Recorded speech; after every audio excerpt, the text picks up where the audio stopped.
प्यारे बच्चों, आपका स्वागत है मेरे चैनल गर्व क्लासेस में। और जैसा कि आपको पता होगा कि अभी हमारा जीएसटी का क्लास चल रहा है और जीएसटी में आज का जो हमारा वीडियो है ये पार्ट 2 है। जीएसटी का पार्ट 2 वीडियो है। और बच्चों, जैसे कि यहाँ पे मैंने लिख रखा है कि आज के जो हमारा क्लास होगा बेसिकली उसमें हम क्या कवर करने वाले हैं। तो बच्चों, आज हम कवर करने वाले हैं हाउ टू मेक लॉ, कि इंडिया में कोई भी लॉ कैसे बनता है, कहाँ से वो लॉ पास होता है, इंडियन कॉन्स्टिट्यूशन में वह कौन सा आर्टिकल है, कौन सा सिलेबस शेड्यूल है जिसके थ्रू जीएसटी आई है, या फिर what about in constitution for GST. बच्चों, कॉन्स्टिट्यूशन मतलब है संविधान, मतलब हमारा इंडियन कॉन्स्टिट्यूशन, भारत का संविधान। तो इंडियन कॉन्स्टिट्यूशन में जीएसटी के बारे में क्या है, how to many article in GST, GST में कितने आर्टिकल हमने कवर किए, और how many schedule in GST under the Indian constitution, मतलब कि जीएसटी में कितने शेड्यूल है जो कि कॉन्स्टिट्यूशन में ली गई है। अब बहुत से बच्चों के मन में एक क्वेश्चन आ रही है, सर जो अपना संविधान है, जो हमारा भारत का संविधान है सर, वो तो 26 जनवरी 1950 को लागू हुआ था, जीएसटी आया है 2017 में। तो फिर सर कॉन्स्टिट्यूशन में ये जीएसटी कहाँ से आ गया, संविधान में जीएसटी कहाँ से आ गया? बच्चों के कमेंट आ रहे हैं, मैं देख पा रहा हूँ। तो बच्चों, अगर बात करो अगर इस चीज़ की, तो हमारे कॉन्स्टिट्यूशन में एक ऐसी एंट्री नंबर दी गई है जिसके थ्रू जो भी टैक्स आएंगे, जो भी टैक्स इंडिया में आएंगे, उसी से एंट्री नंबर के थ्रू आएंगे। लिस्ट नंबर 1, एंट्री नंबर 97 हमारे इंडियन कॉन्स्टिट्यूशन में है। तो उसके थ्रू ही कोई भी कानून आना है। लेकिन आपको सुन के ताज्जुब लगेगा, लेकिन परेशान मत होना, बता दे रहा हूँ। फिर बोलोगे सर अभी आप बोले कि जितनी भी लॉ आएगी इंडिया में वो लिस्ट नंबर 1 से 97 से ही आएंगे, लेकिन जीएसटी अलग आर्टिकल से आया है, उससे नहीं आया। अब बोलोगे सर वो फिर कैसे आया? सारी बातें बताऊँगा इस वीडियो में, अगले आने वाले 1-2 वीडियो में ये सारी चीज़ हम लोग कवर करेंगे। तो बच्चों, स्टार्ट करते हैं आज का वीडियो। और बच्चों, अगर आप हमारे चैनल पे नए हैं तो प्लीज़ हमारे चैनल गर्व क्लासेस को सब्सक्राइब कर दीजिएगा, वीडियो को लाइक ज़रूर कीजिएगा, और हाँ, बेल आइकन तो दबाना बिल्कुल मत भूलना, क्योंकि जब भी मैं कोई नई वीडियो लेके आऊँगा, जो भी हमारा इंट्रोडक्शन वीडियो में जो भी बताया गया था, जो क्लास के बारे में मैं आपको बताऊँगा, तो वो वीडियो आपको सबसे पहले मिल सके, उसकी नोटिफिकेशन आपको मिले। तो बच्चों, इसीलिए बेल आइकन को ज़रूर दबाना। तो अब चलते हैं, अपना हम क्लास स्टार्ट करते हैं और देखते हैं कि आज के क्लास में ये जो बताया है इसमें क्या सब है। बच्चों, आज का जो क्लास है ना, ये बेसिकली आपको थ्योरिकल है, तो इसमें ज़्यादा मेरी बातों को सुनना और समझने की कोशिश करना। फिर हम इसमें नोट भी लिखाएंगे आपको, लेकिन मेन जो है वो अभी आपको केवल सुनना है। तो बच्चों, जैसा कि आप सभी जानते हैं कि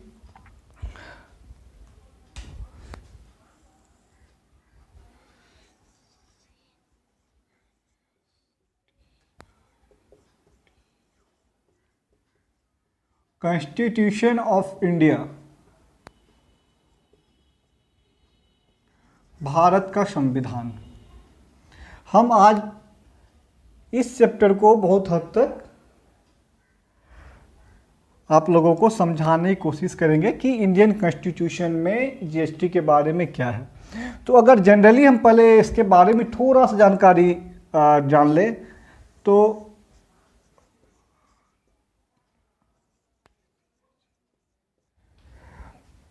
बात करें आर्किटेक्ट की, तो बच्चों सर मैंने आर्किटेक्ट गलत लिखा है।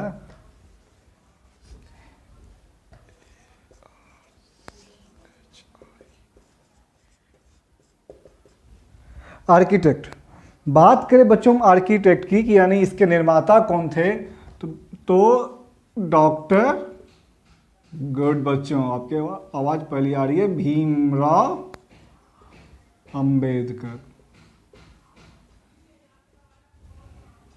भीमराव अंबेडकर ने इनके आर्किटेक्ट थे। और बच्चों इसका इफेक्टिव डेट क्या था?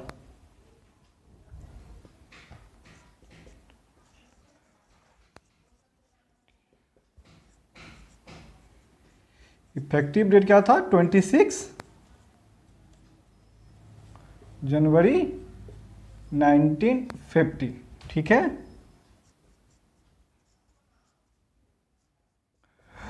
और बच्चों इसकी यूनिक्वेंस क्या है?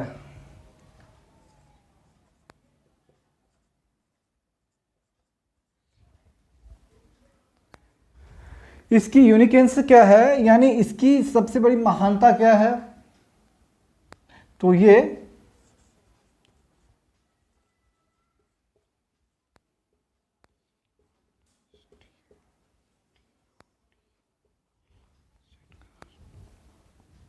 मतलब ये लार्जेस्ट कॉन्स्टिट्यूशन है, मतलब ये दुनिया की सबसे बड़ी कॉन्स्टिट्यूशन है जो कि हाथ से लिखी गई है, यानी हाथ से लिखे, ये दुनिया की सबसे बड़ी कॉन्स्टिट्यूशन है, सबसे बड़ा संविधान है।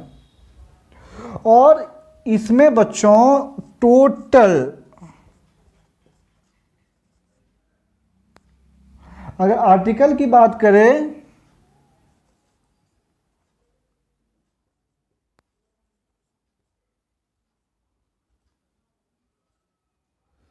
तो 448 आर्टिकल टोटल हमारे इंडियन कॉन्स्टिट्यूशन में है।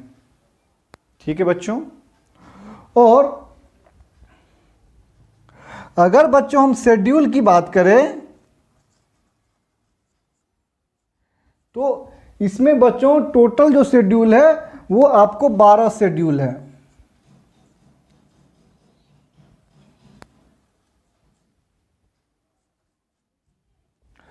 शेड्यूल के बाद बच्चों बात आती है कि अब जीएसटी में क्या है, जीएसटी में कितने आर्टिकल हैं इंडियन कॉन्स्टिट्यूशन के और कितने शेड्यूल हैं।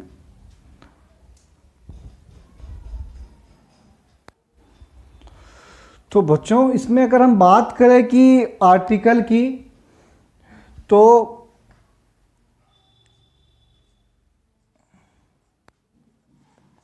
टोटल 18 आर्टिकल जो है वो जीएसटी में हमारे जो हमें पढ़ना है, यानी इस 48 आर्टिकल 448 आर्टिकल में 18 आर्टिकल हमारे जीएसटी के हैं, उसके बारे में हमें जानना है। और जो यहाँ पे 12 शेड्यूल है इसमें से जीएसटी में आपको एक शेड्यूल आता है, ये एक शेड्यूल के बारे में हमें पढ़ना है। तो ये बच्चों बेसिकली हमारे कॉन्स्टिट्यूशन से है कि कॉन्स्टिट्यूशन से अब आप समझ गए होंगे कि इंडियन कॉन्स्टिट्यूशन में टोटल 12 शेड्यूल है, उस 12 शेड्यूल में जीएसटी एक शेड्यूल को कवर करता है। और इंडियन आर्टिकल में टोटल इंडियन कॉन्स्टिट्यूशन में टोटल 448 आर्टिकल है, जिसमें से 18 आर्टिकल जीएसटी के अंदर आता है। तो बच्चों अब जरा इसको हम और क्लियर करते हैं कि और क्लियर करने से हमारा उद्देश्य ये है कि अब इसमें जो हमारा इंडियन कॉन्स्टिट्यूशन है इसमें कौन सा कितने नंबर का शेड्यूल जीएसटी में आता है, उसमें क्या है और क्या पावर दी गई है, कैसे हमारा लॉ बनता है, स्टेट लॉ बनाती है, सेंट्रल लॉ बनाती है, तो स्टेट में कौन बनाता है, सेंट्रल में कौन बनाता है, इसके बारे में अब हम आगे देखते हैं।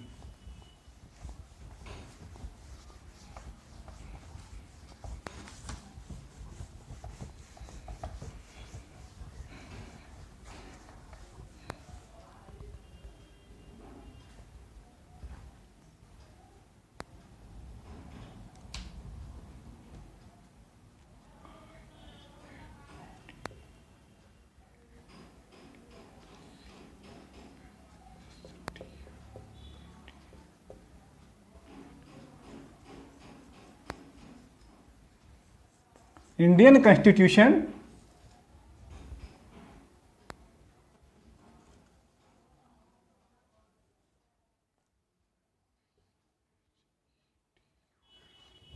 शेड्यूल नंबर 7, जो हमारा 7 नंबर का शेड्यूल है वो जीएसटी में आता है। इसमें जीएसटी के बारे में लिखी हुई है, शेड्यूल के बारे में। और ये जो आपको शेड्यूल है ये बताता है कि कौन टैक्स बनाएगा, कहां तक बनाएगा इंडियन कॉन्स्टिट्यूशन में, जो 7 नंबर की शेड्यूल है।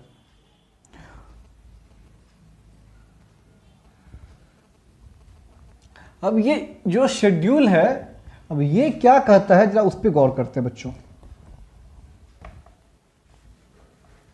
ये जो हमारा 7 नंबर का जो शेड्यूल है ये बताता है आर्टिकल 246 को, खास करके ये जो डिफाइन करता है, ये डिफाइन करता है हमारा आर्टिकल 246। हम पूरा आर्टिकल बताएंगे, लेकिन जरा एक बार एक नज़र ये मार लेते हैं कि जो ये शेड्यूल 7 में है क्या, टैक्स कैसे आया है, कैसे बन रहा।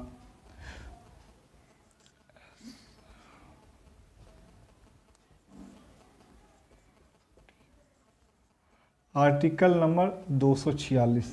अगर बच्चों आर्टिकल नंबर 246 की हम बात करें तो आर्टिकल नंबर 246 आपको बताती है कि इसमें है कि कानून कैसे बनेंगे, ठीक है।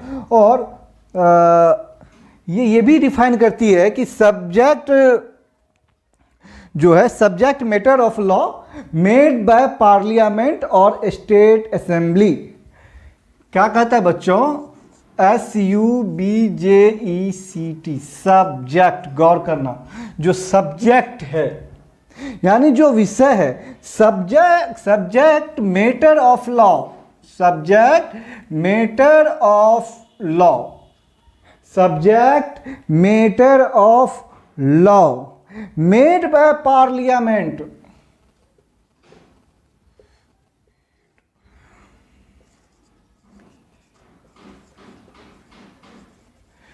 मेड बाय पार्लियामेंट और स्टेट असेंबली।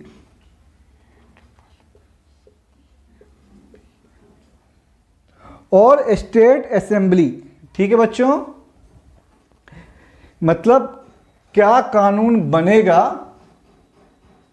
और वो कैसे बनेगा, ठीक है। Subject to matter of law made by parliament और स्टेट असेंबली।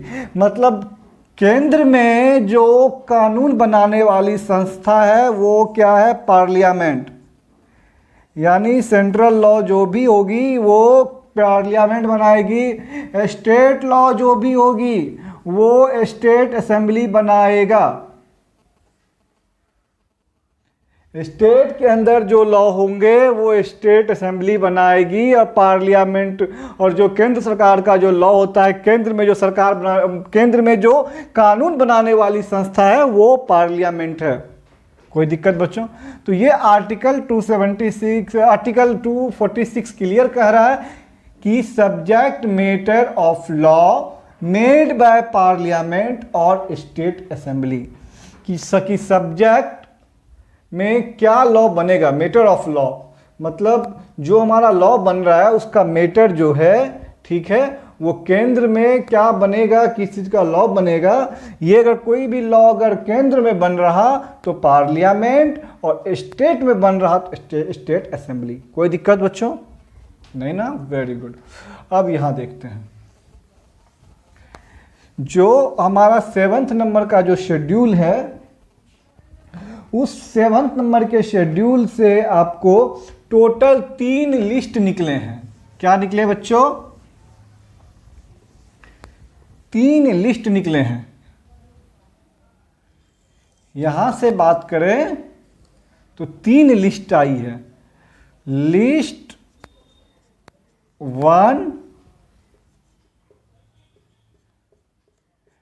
लिस्ट 2 और लिस्ट 3।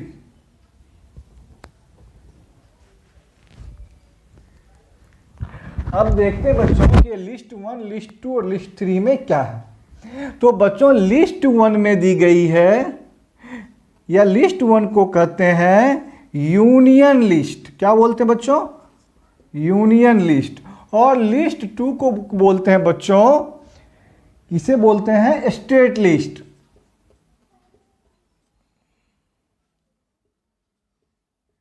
और लिस्ट 3 को बोलते हैं कंकरेंट लिस्ट।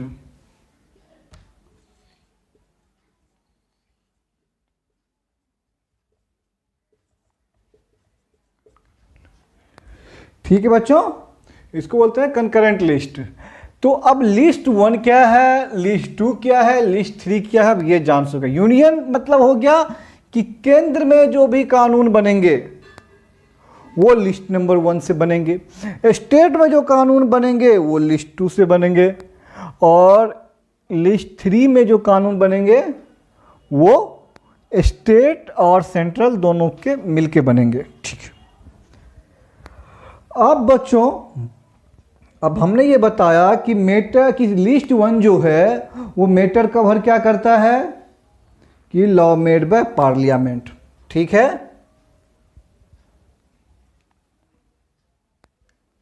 लिस्ट 1 बोलती है कि मैटर, लिस्ट 1 क्या बोलती है बच्चों कि मैटर कवर्ड इन लिस्ट 1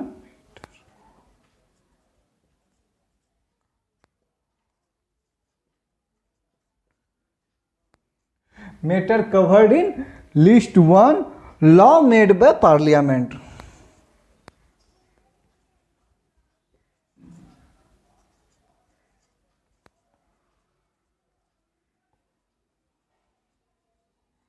ठीक है। सेम उसी तरीके से ये कहता है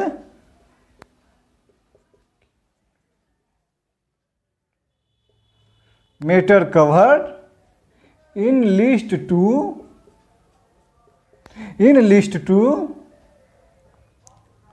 law made by state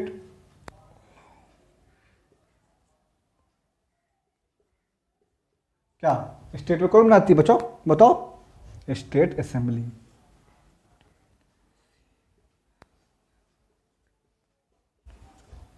state assembly. ठीक है। तो स्टेट असेंबली आपको बनाती है स्टेट में, और कंकरेंट में कहती है बोथ।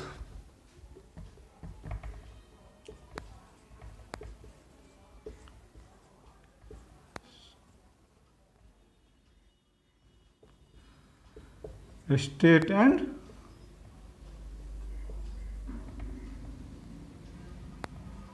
And parliament. ठीक है बच्चों, वो दोनों मिलके आपको लिस्ट 3 में बताती है कि ये टैक्स बनेगी। तो बच्चों अब ये जरा गौर सुनना, union list matter covered in list of 1 law made by parliament.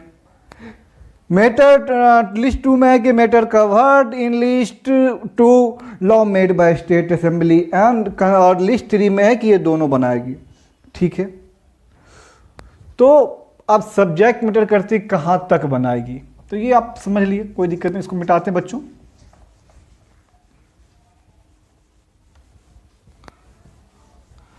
अब ये बताती है लिस्ट 1 लिस्ट 2 में कि ठीक है लॉ सेंट्रल बनाएगी और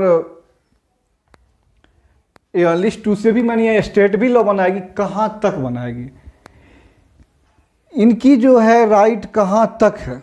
ठीक है। तो बच्चों सेंट्रल बनाएगी, जो लॉ बनाएगी वो बनाएगी WHO होल ऑफ इंडिया, मतलब इंडिया में कहीं भी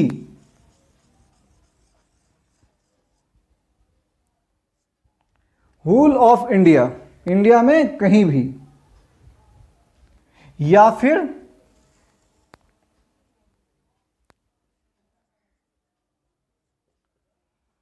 पार्ट ऑफ इंडिया,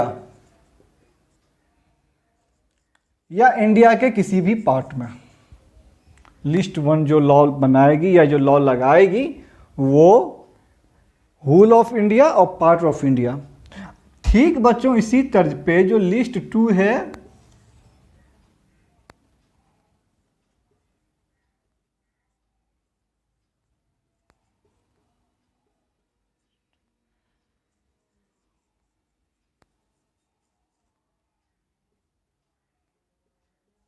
या फिर पार्ट ऑफ स्टेट।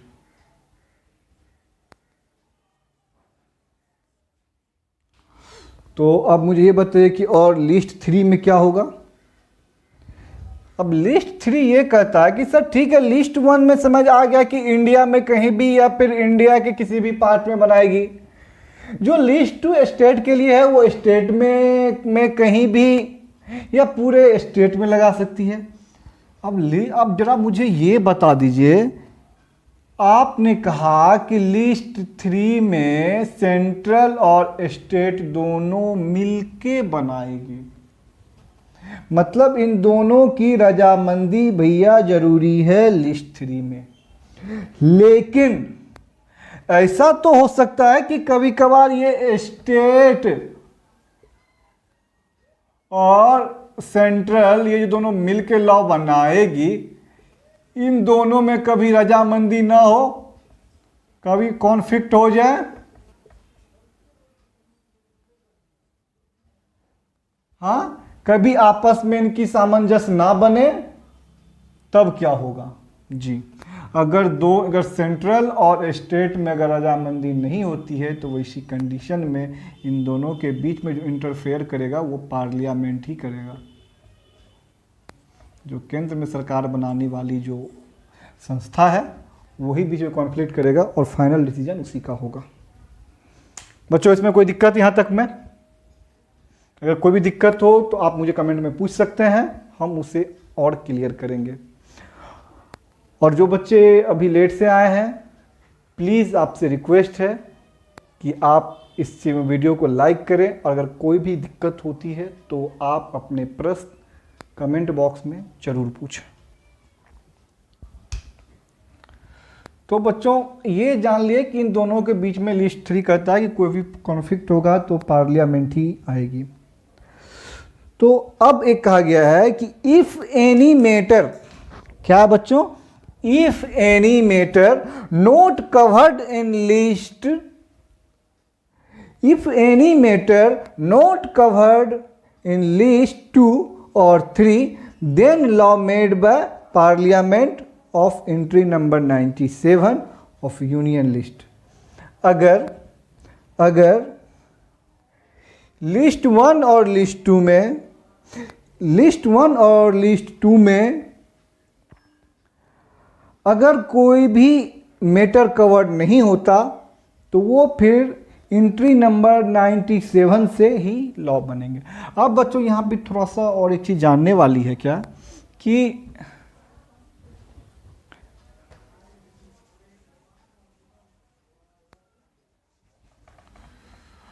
बहुत मज़ेदार सब्जेक्ट है बच्चों जीएसटी, बिल्कुल आसान, कुछ नहीं, बिल्कुल माइंड भारी नहीं करना। और मैं तो इस तरीके से समझाऊंगा कि आप कभी लाइफ में भूल ही नहीं पाओगे। क्यों? तो मैं बिल्कुल उन चीज़ों को उठाऊंगा और उस तरीके से चलूंगा कि कुछ लगे ही नहीं किसमें है। तो अब देखो, जैसे कि लिस्ट 1 में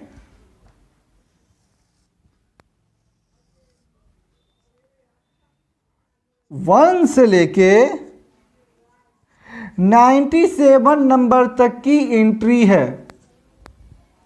ठीक है बच्चों, लिस्ट 1 में 1 से लेके 97 नंबर तक की एंट्री है, जिसमें 96 एंट्री जो है वो स्पेसिफिक है। मतलब उन 96 एंट्रियों का बिल्कुल क्लियरिफिकेशन कि ये एंट्री इसके लिए है, ये एंट्री इसके लिए है, ये एंट्री इसके लिए है, वो क्लियर किया गया है। बच्चों, इसमें जो 96 एंट्री है वो बिल्कुल क्लियर किया गया है कि कौन चीज़ किस चीज़ के लिए।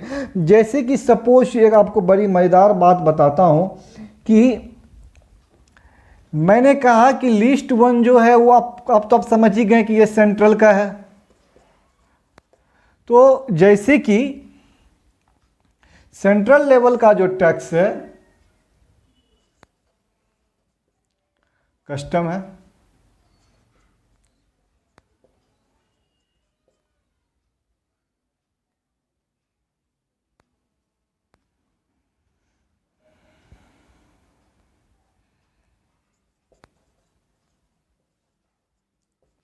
इनकम टैक्स है। तो बच्चों इनकम टैक्स जो है वो लिस्ट नंबर 1 में एंट्री नंबर 82 ये इनकम टैक्स है। इसमें इनकम पे कैसे टैक्स लगेगा क्या है उसकी डिटेलिंग एंट्री में 82 नंबर में दी गई है। ठीक है। और बच्चों एंट्री नंबर 83 में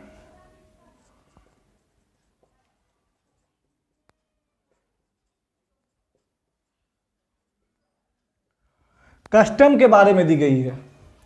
यानी इसी तरह जैसे कि अब आपको किसी भी जनरल कंपटीशन में पूछ देगा कि भैया हमको पता है कि लिस्ट 1 में, लिस्ट 1 सेंट्रल का है, ठीक है, और लिस्ट 1 में इनकम टैक्स आता है, लिस्ट 1 में कस्टम आता है, भैया तुम मुझे एंट्री नंबर बताओ।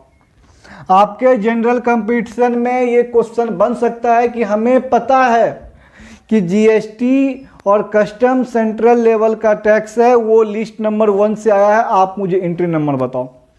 तो आपको फिर बता देता हूं कि लिस्ट 1 में 82 एंट्री नंबर से इनकम टैक्स आया है और 83 एंट्री नंबर से आपको कस्टम आया है।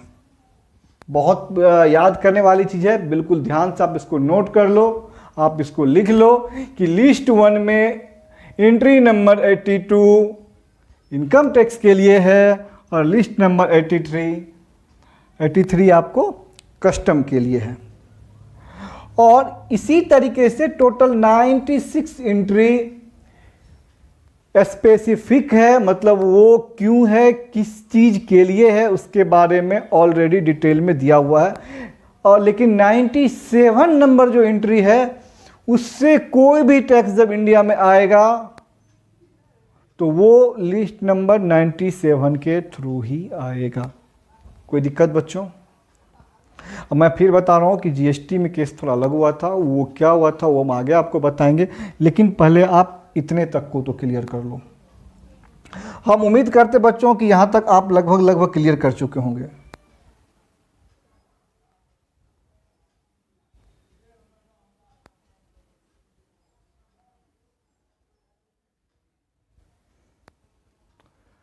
और बच्चों जैसे कि आप पूछ दोगे सर थोड़ा सा हम साइड जा रहे हैं कि अब जब बताएंगे कि इनकम टैक्स में ही एक इनकम है एग्रीकल्चर इनकम,